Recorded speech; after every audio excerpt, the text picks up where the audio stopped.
कहानी शुरू होती है जैक से। वह लड़खड़ाकर गिर जाता है और उसका फोन सीधे झील में जा गिरता है। जब वह उठता है तो उसके हाथ में खरोंच होती है, लेकिन तभी कुछ अजीब होता है। फोन की स्क्रीन पूरी तरह टूट चुकी थी, पर जैसे ही जैक उसे पानी से झटकता है वह बिल्कुल सही सलामत हो जाता है। और भी हैरानी की बात यह थी कि जब वह घर लौटा तो उसके हाथ का जख्म भी चमत्कारिक तरीके से ठीक हो चुका था। यहीं जैक को एक बड़ा ख्याल आता है, शायद यह सब झील के पानी की शक्ति की वजह से हो रहा है, क्योंकि वही पानी उसके घाव और उसके फोन दोनों को ठीक कर चुका था। उसी शाम खाने के समय एम्बर, उसकी बहन, ने गलती से प्लेट गिरा दी। ये देखकर जैक को एक नया आइडिया आया। उसने घर में पड़े टूटे फूटे सामान इकट्ठा किए और सबको बैग में भरकर झील पर ले गया। और जब वापस आया तो बैग के अंदर रखी सारी पुरानी चीजें जादू की तरह बिल्कुल नई हो चुकी थीं। अब जैक को पूरा यकीन हो गया, ये झील सच में चमत्कारी पानी से भरी हुई है। लेकिन उसी रात जब उसके पिता सो रहे थे, जैक ने एक और खतरनाक प्रयोग करने का मन बनाया। वह चुपचाप URN, अपनी माँ की अस्थियों का डिब्बा लेकर झील की ओर निकल पड़ा। उसे पता नहीं था कि उसकी बहन एम्बर ने उसे देख लिया है और चुपचाप उसका पीछा कर रही है।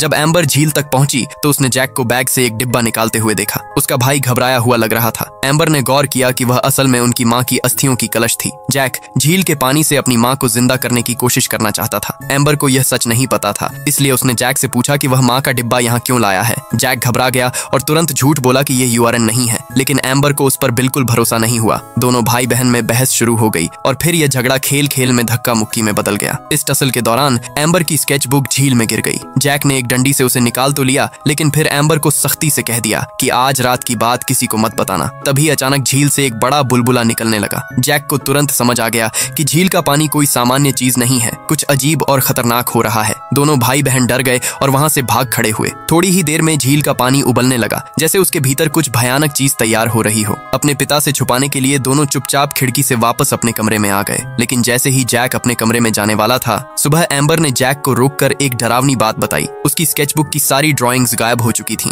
जैक पहले तो हैरान रह गया, लेकिन तभी जंगल से एक भयानक गर्जना सुनाई दी। उसे अचानक समझ आया कि एम्बर की ड्राइंग्स शायद झील ने खुद सोख ली हैं। अगली सुबह उनके पिता ने बच्चों को बिस्तर से उठने के लिए बुलाया, लेकिन हैरानी की बात यह थी कि जैक और एम्बर तो पहले से ही जाग चुके थे। एम्बर तो डर के मारे अलमारी में छिपी बैठी थी और बाहर आने से मना कर रही थी। उनके पिता ने पूछा कि आखिर हो क्या रहा है। एम्बर ने बताया कि उसने खिड़की पर कोई दस्तक सुनी थी। पिता ने उसे शांत करने के लिए कहा कि शायद कोई गिलहरी होगी, लेकिन जब एम्बर ने खिड़की की ब्लाइंड्स उठाई तो पूरा शीशा पीले रंग के पेंट से लथपथ था। पिता के जाते ही एम्बर जैक के पास पहुंची और पिछली रात की सारी बातें पूछने लगी। इसी बीच उनके पिता ने दोनों भाई बहनों की बातचीत सुन ली और जैक को रोक लिया। पिता अपने बच्चों की सोच समझ नहीं पा रहे थे, लेकिन एक केयरिंग पिता होने के नाते वह जैक के पास झुककर ईमानदारी से बात करने लगे। जैक ने भी आखिरकार झील का राज अपने पिता को बता दिया। उसने कहा, एम्बर माँ की मौत के बाद से बहुत ज्यादा मेंटली डिस्टर्ब्ड हो गई है। वह अक्सर अजीब और डरावने राक्षसों की तस्वीरें अपनी स्केचबुक में बनाती है। जैक को डर था कि अगर झील ने उन ड्राइंग्स को अब्सॉर्ब कर लिया तो वो राक्षस सचमुच जिंदा होकर सबके लिए खतरा बन जाएंगे। पिता ये सुनकर पहले तो दंग रह गए, फिर उन्होंने जैक से कहा कि तुरंत कार में बैठो। जैक समझ गया कि उसके पिता को उसकी एक भी बात पर भरोसा नहीं हुआ। पिता और बेटे के बीच अनबन हो गई और दोनों नाखुश होकर अलग हो गए। पिता ने जैक और एम्बर को स्कूल छोड़ दिया और खुद घर पर बिखरा सामान साफ करने लगे। लेकिन तभी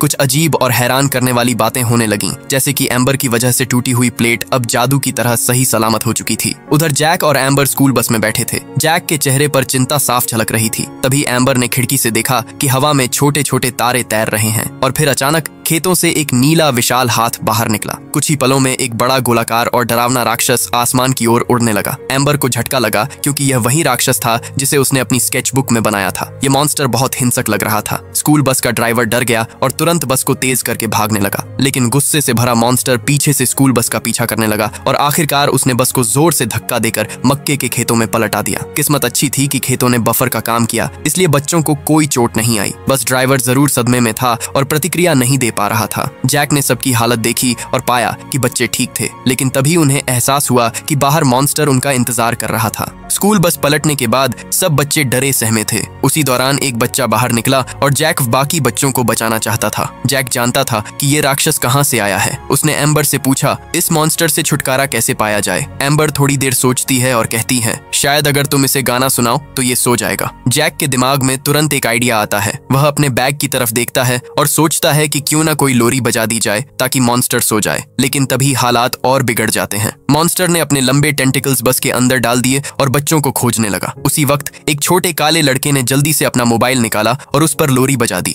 धीरे धीरे मॉन्स्टर की आंखें भारी होने लगीं और आखिरकार वह गिर पड़ा और सो गया। जैक और बाकी बच्चे तुरंत बस से निकलकर भागे और मक्के के खेत से बाहर निकल आए। सौभाग्य से वो मॉन्स्टर उतना खतरनाक नहीं था, इसलिए उसने जैक और उसके दोस्तों का पीछा नहीं किया। सब भागकर जंगल की ओर निकल गए। जंगल के बीच अचानक एम्बर रुक गई। जैक ने घबराकर पूछा, तुम क्यों रुक गई? एम्बर ने कहा, ये जो मॉन्स्टर ने हंसती हुई बस पर हमला किया था वो तो वही सीन है जो मैंने अपनी स्केचबुक में बनाया था। जैक ये सुनकर हैरान रह गया और उसने जल्दी से पूछा, क्या तुम्हारे ड्राइंग्स में और भी सीन्स बने हैं? एम्बर ने सिर झुका लिया। जैक ये जानकर दंग रह गया कि अभी और भी खतरे आने वाले हैं। इतने में एक छोटा घुंघराले बालों वाला लड़का तेज भाग नहीं पाया और जैक ऑफ एम्बर से पीछे छूट गया। वो अकेला ही जंगल में भटक गया। उसे वहां एक बड़ा सा सूरजमुखी दिखाई दिया। वह देखने में लापरवाह और शांत लग रहा था, मानो किसी को नुकसान पहुंचाने वाला न हो। लड़का उसे भगाने की कोशिश करता है लेकिन सूरजमुखी हिलता तक नहीं। जैसे ही लड़का उसके करीब पहुंचा, सूरजमुखी अचानक भड़क उठा और जोर से चीखने लगा। उसकी चीख इतनी भयानक थी कि जंगल का एक विशालकाय अंधा मॉन्स्टर जाग उठा। वो आवाज सुनते ही दौड़कर आ गया और अपनी खूनी जबड़े खोलकर लड़के की ओर लपका। क्योंकि वो मॉन्स्टर अंधा था इसलिए वह सिर्फ आवाज के सहारे हमला करता था। इस बार उसने सही निशाना साधा और लगभग लड़के को काट ही लिया था। लेकिन ठीक वक्त पर जैक और एम्बर वहां पहुंचे और उस लड़के को बचा लिया। लेकिन खतरा अभी खत्म नहीं हुआ था। वो सूरजमुखी मॉन्स्टर फिर से उनके पीछे पड़ा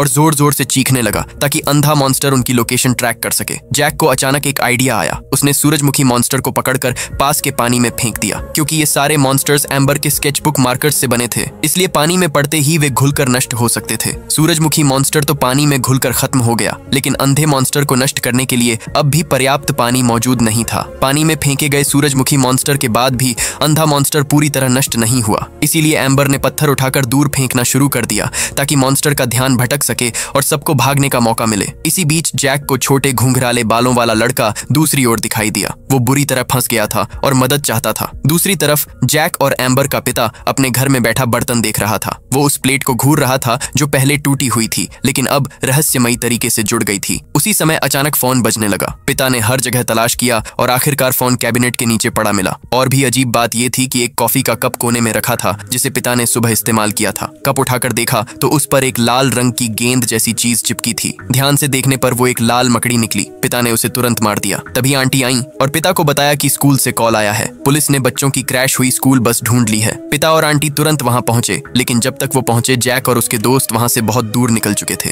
यहाँ तक कि मॉन्स्टर भी गायब हो चुका था। अब पिता और आंटी बच्चों को ढूंढने के लिए हर जगह खोज करने लगे। प्लेट और लाल मकड़ी जैसी घटनाओं से पिता को अब यकीन हो गया कि जैक ने लेक और मॉन्स्टर्स के बारे में सच कहा था। अचानक सड़क पर एक छोटा सा जानवर उनके सामने से गुजरा, जिसकी वजह से उन्होंने गाड़ी रोक दी। दोनों बाहर निकले लेकिन वहां किसी जानवर का शरीर नहीं मिला। इसी दौरान उन्हें फिर से छोटे छोटे अजीब संकेत मिले। घुंघराले बालों वाला लड़का कहीं दूसरी तरफ नजर आया। तभी उनकी कार में एक अजीब बिल्ली दिखाई दी। पहली नजर में वो प्यारी लग रही थी, लेकिन उसका लुक बाकी जानवरों से अलग था। पिता ने तुरंत आंटी को रोका और कहा, इस बिल्ली को मत छुओ, ये साधारण नहीं है। लेकिन आंटी ने पिता की बात को हल्के में लिया। उन्हें लगा कि एक छोटा सा बिल्ली का बच्चा क्या नुकसान करेगा। तभी सच सामने आ गया। वो बिल्ली अचानक अपना असली रूप दिखाती है। उसके शरीर से 6 मकड़ी जैसी टांगे निकल आती हैं। बाहर से मासूम दिखने वाली ये बिल्ली दरअसल बेहद हिंसक थी। उसने गाड़ी को पूरी ताकत से पलट दिया और वहां से भाग गई। अब पिता और आंटी के पास गाड़ी नहीं थी। मजबूरी में दोनों को पैदल ही रास्ता तय करना पड़ा। चलते चलते उन्होंने देखा कि पूरा कस्बा अब डरावने क्रीचर्स से भर चुका था। हर कोने में कोई न कोई अजीब मॉन्स्टर छिपा हुआ था और सबसे डरावनी बात, ये सभी क्रीचर्स अब इंसानों पर हमला करने लगे थे।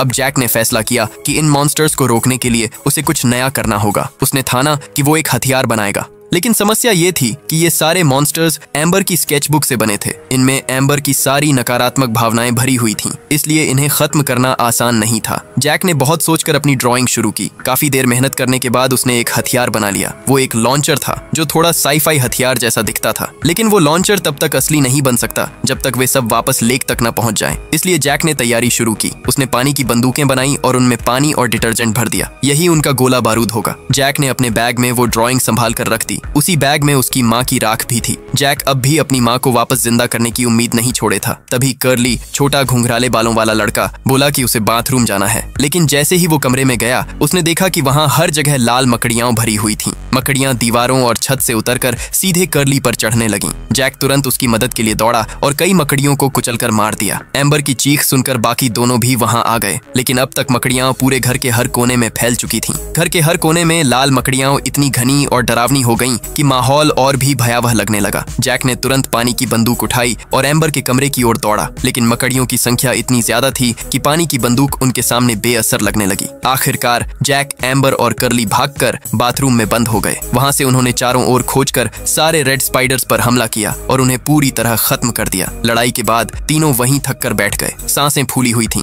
और सब चुपचाप इंतजार कर रहे थे कि बाकी मकड़ियां भी मर जाएं। आराम के बाद सबने फैसला किया कि अब सीधे रहस्यमयी झील की ओर जाना होगा। रास्ते में चलते चलते एम्बर थक कर गिर पड़ी। जैक ने उसे उठाया, लेकिन गुस्से में बोल पड़ा। उसकी बातों ने एम्बर को अंदर तक चोट पहुंचाई। एम्बर ने जैक से पूछा, तुम माँ की राख साथ क्यों लाए हो? क्या तुम कोई पागलपन करने वाले हो? जैक घबरा गया और उसकी नजरें इधर उधर होने लगी। एम्बर ने साफ कह दिया, शायद सिर्फ मैं ही नहीं बल्कि तुम्हारे अंदर भी बहुत सारी समस्याएं हैं। इसके बाद दोनों भाई बहन चुपचाप अलग हो गए। जैक ने अकेले ही लेक की ओर जाने का फैसला किया। थोड़ी दूर जाकर जैक ने देखा कि लाल मकड़ियां उसके घर का सामान चुराकर जंगल में ढेर कर रही थीं। वहां उसे एम्बर की कुछ पुरानी ड्राइंग्स भी मिली। एक ड्राइंग देखकर जैक हैरान रह गया। उसमें वही खुद बना हुआ था, हाथ में तलवार लिए बहादुरी से अपनी बहन की रक्षा करता हुआ। तभी उसे झील से अजीब सी गुड़गुड़ाहट की आवाज आई। जैक धीरे धीरे उस ओर बढ़ा और देखा एक काले कपड़ों वाला आदमी, मैन इन ब्लैक, अपने शरीर को घसीटते हुए लेक तक लाया और उसने अपनी एक पेंटिंग लेक में फेंक दी। अचानक झील उबलने लगी और पानी से एक भयंकर काला मॉन्स्टर बाहर कूद पड़ा। वो आदमी फिर बैठ गया और मार्कर से नई नई ड्राइंग्स बनाने लगा। जमीन पर ढेर सारे मार्कर्स पड़े थे। पता नहीं उसने कितने मॉन्स्टर्स बना दिए होंगे। जैक डर तो गया, लेकिन फिर भी हिम्मत करके उसने अपनी बनाई हुई हथियार वाली ड्राइंग उठाई और लड़ने की कोशिश की,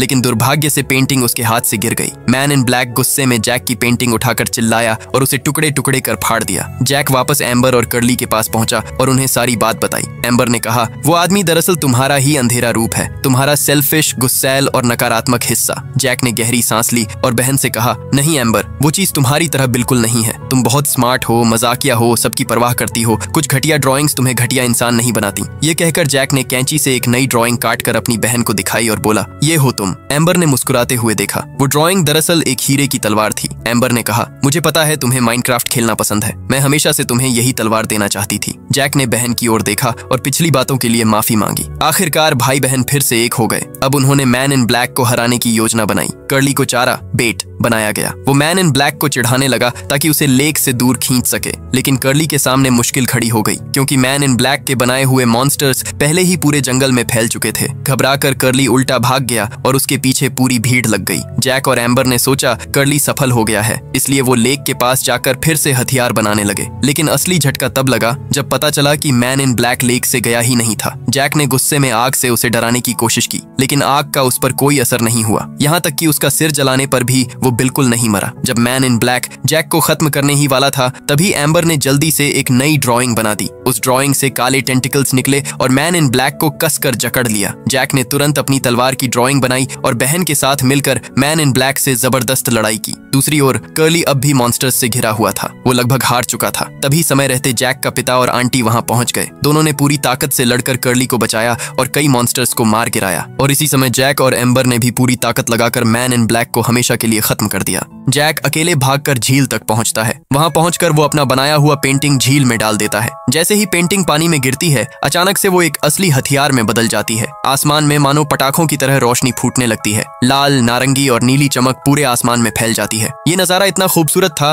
कि जैसे सपनों की दुनिया जमीन पर उतर आई हो। लेकिन ये सिर्फ शो नहीं था, ये दरअसल जैक का बनाया हुआ हथियार था। ऊपर से टूटते तारों जैसी रोशनी सीधी जमीन की तरफ आती है। लगता था मानो इन रोशनियों की आंखें हों और वो सीधे उन राक्षसों को ही निशाना बना रही हों। जमीन पर खड़े सारे मॉन्स्टर अचानक डर जाते हैं। वो भागना भी चाहें तो नहीं भाग पाते। मजबूरी में उन्हें उन आसमान से टूटते उल्कापिंडों से भिड़ना पड़ता है। लेकिन ये जैक का बनाया हुआ हथियार था और नतीजा साफ था, सारे मॉन्स्टर खत्म हो जाते हैं। मॉन्स्टर्स के मिट जाने के बाद जैक अपनी माँ की अस्थियों का कलश उठाता है। तभी पीछे से उसके पापा वहाँ आ जाते हैं। वो जैक से कहते हैं, कुछ करने से पहले मेरी बात सुनो। मुझे पता है तुम्हें माँ की बहुत याद आती है, मुझे भी आती है। मैंने कभी तुम्हें ये एहसास नहीं कराया, पर सच ये है कि मैं भी तुम्हें और एम्बर दोनों को बहुत चाहता हूँ। अब तक मुझे लगता था कि हमें एम्बर को ठीक करना है, लेकिन सच ये है कि हमें दर्द से भागना नहीं चाहिए था। मैंने तुम्हें बहुत निराश किया। पापा की आंखों में भी पछतावा था। वो मानते हैं कि उन्होंने हमेशा एम्बर का दर्द देखा, उसे प्यार दिया, लेकिन जैक के दर्द को कभी समझा ही नहीं। जैक हमेशा शांत रहा, अपनी बहन को संभालता रहा, लेकिन अंदर से माँ की मौत से सबसे ज्यादा टूटा वही था। जैक अपनी माँ को जिंदा नहीं कर पाया क्योंकि लड़ाई में कलश टूट गया था